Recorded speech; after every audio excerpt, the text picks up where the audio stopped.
In this session, we're going to take the last few verses of Matthew 24, beginning at verse 45 through verse 51. Jesus said, "Who then is a faithful and wise servant, whom his master made ruler over his household, to give them food in due season? Blessed is that servant, whom his master, when he comes, will find so doing. Assuredly, I say to you, that he will make him ruler over all his goods. But if that evil servant says in his heart, 'My master is delaying his coming,' and begins to beat his fellow servants, and to eat and drink with the drunkards, the master of that servant will come on a day when he is not looking for him, and at an hour that he is not aware of, and will cut him in two, and appoint him his portion with the hypocrites, and there will be weeping and gnashing of teeth." Well, this is an interesting conclusion to this chapter. You'll recall that Jesus, beginning in verse 35 of this chapter, was talking about events leading up to his second coming. This is in contrast to what he was saying before verse 35 of the chapter, because in the verses before chapter 35, before verse 35, Jesus was talking about the events leading up to the destruction of Jerusalem in 70 AD. But as I pointed out, there are two separate discourses of Jesus that are combined here in Matthew 24. You find them in their separate contexts in Luke 21 and in Luke 17, respectively. And so one of them is about 70 AD and one is about the second coming of Christ. This portion of Matthew 24 parallels more closely chapter 17 of Luke, and therefore seems to talk about the second coming of Christ. Now, Jesus has said about his second coming a number of things. First of all, he said, no one knows what day that will be. He said that in verse 36. Then he compared it with three things. He made three comparisons. One of those is in the material we just read today. The first comparison is with the days of Noah. And the comparison he made was not with the moral conditions of the days of Noah, but rather with the cluelessness of the days of Noah, that these people were eating and drinking and doing normal things like getting married, and they were doing this all the way up until the day that they died. They did not listen to Noah when he warned them that the flood was coming, and they remained therefore oblivious and clueless, and they died suddenly without warning. That is the first illustration. The second illustration he gives is that of a thief in the house. In verse 43, he says, "But know this, that if the master of the house had known what hour the thief would come, he would have watched and not allowed his house to be broken into." So here's another illustration of an unexpected occurrence. Now, a man does not know any given day whether a thief will come to his house or not, and he would be wise to be prepared for a thief to come at any time, since if a thief does come, he will not give advance warning. A thief, when he comes, depends on the element of surprise, because if the owner of the house is waiting for him, sitting with a shotgun across his lap, that thief is going to have a very unsuccessful burglary, and therefore he counts on the element of surprise. And what he is saying is that the second coming of Christ will be like the judgment of the flood. It came when people were unsuspecting. Or like a thief coming to a house, likewise, coming at a time when no one is expecting the thief to come. Or, in these verses we just read, verses 45 through 51, like a master who has left his servants in charge of his household, and he has gone away without announcing when he will return. Now, he expects these servants to be faithful in his absence, but the servants do not know when he will return, and therefore, when he does return, it will catch them by surprise. Now, some of the servants will be faithful, partly because that is their character and they honor their master, perhaps partly because they know that the master might return at any time and catch them doing whatever it is they're doing, and therefore they remain faithful and do what they're supposed to do. But some of the servants decide, well, it's been a while since he's been gone. I'll bet I could take my chances. I'll bet he's going to be gone for a while, and begin to misbehave and begin to do things they're not supposed to do. Well, Jesus said when he does come back, he will catch servants doing whatever they were going to be doing because they didn't know when he was going to be back. Some of them he will find faithful, some of them he will not, and he will mete out rewards and punishments accordingly. So Jesus has given us here, so far, 3 illustrations of his coming and catching people unprepared. The coming of the flood in the days of Noah caught people unprepared. The coming of a thief to the house catches the owner, hopefully. I mean, as far as the thief hopes he'll catch the owner unprepared. And then the master who returns to his home after leaving things with his servants, he comes back and catches the servants unprepared. He does not let them know in advance when he's coming, so that he actually comes and finds out what it is they do in his absence. And all of these illustrations are making one point. And that one point is that the second coming of Jesus will be without warning. It's amazing to me how many people out there think that they are seeing signs of the times, that they are seeing in the political situations and the geopolitics of the world and the moral conditions and so forth. They think they see evidence that Jesus is coming soon. But Jesus said his coming would be without warning. It's not as if he's going to give a bunch of signs. You see, remember, in the first part of Matthew 24, Jesus gave a great number of signs. But these signs had to do with the coming of the Romans to destroy Jerusalem. And Jesus told his disciples they would have fair warning about that. He said, when you see Jerusalem surrounded by armies, know that its desolation is nigh. And then you who are in Judea, flee, run away, get out of there. Because he says the Jerusalem destruction is at hand when you see these things. He said, when you see these things begin to come to pass, you know that it is near, even at the doors. And that's a good time for you to go out those doors before the judgment comes in. And therefore, when he was talking about the destruction of Jerusalem, he said there would be many signs, many evidences, many warnings. But now, when it comes to the end of the world, he says of that day and hour, no one knows. There is no. Even Jesus didn't know. Even the angels didn't know. Only the Father knows, and he's not telling. And when he does tell, it'll catch the whole world, including the believers, by surprise. Neither the believers nor the unbelievers will be anticipating his immediate return. Now, there's a sense in which, of course, believers are always anticipating his return. And that is the point he's making. If you knew that you were living in a neighborhood of thieves, and you didn't know if the thief would hit your house tonight, or tomorrow night, or next week, or whatever night, you don't know whether he's coming, or whether he's going to be at midnight, or 2 in the morning, or 3 in the morning, what would you do? Well, whatever you would do would be sort of a preparation that would be permanent. You would not, for example, say, well, I think the thief is coming tonight, so I'm going to lose sleep tonight. I'm just going to sit up with my shotgun across my lap. Well, you could do that, but what if this isn't the night? You can't sit up and you can't do that every night. You got to sleep sometime. You would take some kind of permanent precaution. You would make you'd set in place some security system that would serve you whenever the event would occur, so that you wouldn't have to lose sleep every night. The idea is, that's why people put alarm systems on their house and so forth. You don't know if your house is going to be hit by a thief tonight. If you did, you'd just catch him. You just wait up and catch him. But the thief uses the element of surprise, and therefore, if you're going to secure your house against a thief, you do so in a way that is seamless, permanent, around-the-clock preparation, whether that's an alarm system or strong bolts on the doors or whatever it is you use to secure your home against thieves. You don't do it just one night thinking, well, this is the night. It's going to happen today. And then you make all your preparations for that night, and then when it doesn't happen, you just let your guard down. No.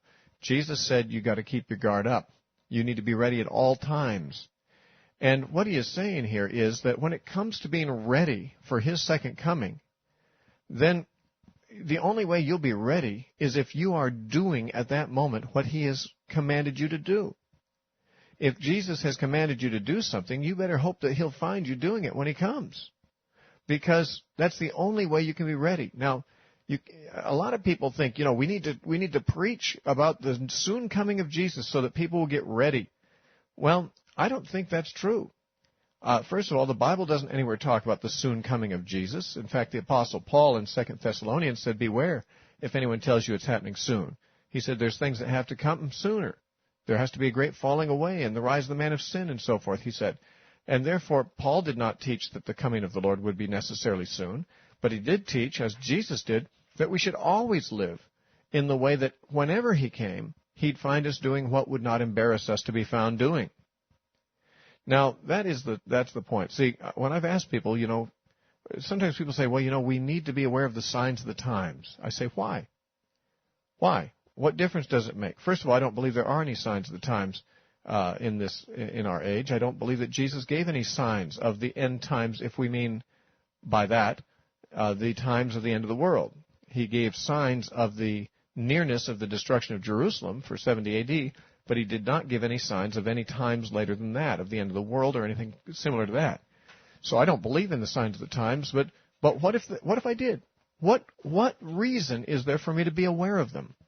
What is the value in it? And when I've asked people that, they say, well, if we know that Jesus is coming soon, then we'll be motivated to live a holy life, or we'll be motivated to evangelize, or we'll be motivated to get rid of sin in our lives, and so forth. And I think, well, why do we need the signs of the times to motivate us to do that? That's like saying, oh, I think a thief's coming tonight. I guess I'll lose sleep tonight. And you can do that a few nights in a row, and eventually you just give up on it and go back to your old patterns because the thief didn't come for 3 nights in a row. There is such a thing as the boy who cries wolf. And the church has often said, oh, Jesus is coming soon, Jesus is coming soon, Jesus is coming soon. Sometimes people get alarmed. Old Wisenot gave 88 reasons why the rapture had to be in 1988. Harold Camping gave some reasons why the rapture had to come in, what year was it, he said, 1997 or something around there. He gave all kinds of reasons. People have often set dates, and they've, of course, always been wrong. And because of that, you have the church, or people in the church, crying wolf when there's no wolf. And you know what happens in that story, the boy who cries wolf? Someday the wolf really comes, and he says, wolf, wolf, and no one believes it. Why should they? He lied so many times. Why should they believe him when he's telling the truth? When the church cries wolf again and again and again, it guarantees that no one will be paying attention when the wolf really comes, as it were. When Jesus really is coming, no one will take it seriously because the church has so wrongly cried, here he comes, the bridegroom cometh, when he wasn't really coming. The church has much to be ashamed of in this respect. And frankly, if we say, well, how can the church avoid doing this in the future? Some might say, well, we just need to study those signs of the times more carefully so we don't mistake them. No, we need to stop looking for signs of the times and start telling people you need to live for God every day, not just when you think Jesus is coming back in the next week or month or year. You need to live for Jesus every day, because whenever he comes, you will not be embarrassed if you are living every day for him. If you are doing obediently the thing he wants you always to do, there will be no special preparation for you to make. And that is why I don't believe in looking for signs of the times. Why should I? How would I live my life differently if I knew Jesus was coming today? Well, if I can answer that question, if there is something I do differently, I better start doing it and do that every day. There is no argument in favor of looking for signs of the times. If you are hoping for signs of the times to tell you whether it's time to get serious for God or not, then I'd say you're looking at the wrong motivations. After all, the chances are not very great if we look to probabilities. The chances are not very great that Jesus will come today. He could, and I don't want to make you think he can't, because he could. But the chances are not great that he'll come today, tomorrow, or any other particular day. You know why? Because ever since he left, there's been thousands and thousands and thousands of days. Every one of those days he could have come but didn't. And because he didn't, that means that there's one chance in however many thousands of days have transpired since he left that today might be the day instead of all the days before. And the chances are not real great that it'll be any particular day. Of course, someday, against all odds, he will come.